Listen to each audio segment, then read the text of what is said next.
I think the one room in the house that has the most pressure is, of course, the kitchen, because kitchens are the heart of the home.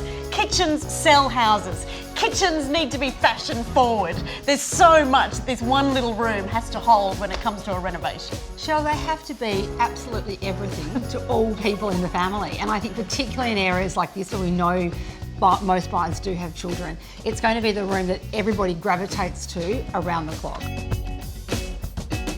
So how do you create the perfect kitchen for 2021?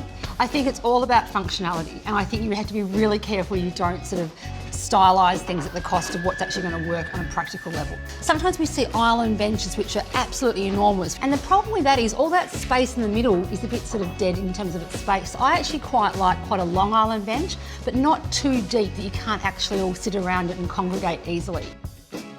When it comes to what buyers want in Hampton kitchens though, they're going to want lots of storage space. Drawers for kids' snacks, Tupperware, lots and lots of nooks and crannies to put all that stuff so you don't see any of it on the bench top. There is nothing better than pulling out the drawer and swiping it all in. I love it, exactly.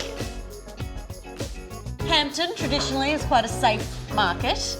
Coloured kitchen in Hampton, what are your thoughts on that? Sure, why not? I do think there is that element of people having a bit of fun here. It is a family home and I think there is that sense of joy. But I do think, I don't want anyone to think I'm talking about fluoro yellow or green or something. I'm talking about, you know, natural colours like pistachios, lilacs, pinks that we're seeing a lot of in fashion this year. But I do think colour, when used in the right way, can be an easy piece to update. So if you do your cupboards in a certain colour, that can be updated fairly easily. However, when it comes to, we're seeing a lot of coloured marble at the moment, which I love, but that would be an incredibly expensive update that if the buyer doesn't like it, they're not going to want to spend money there.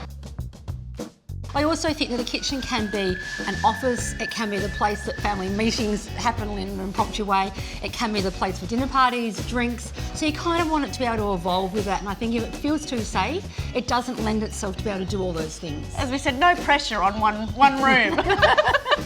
It's got to do a lot of heavy lifting. And some cooking along the way too, by the way.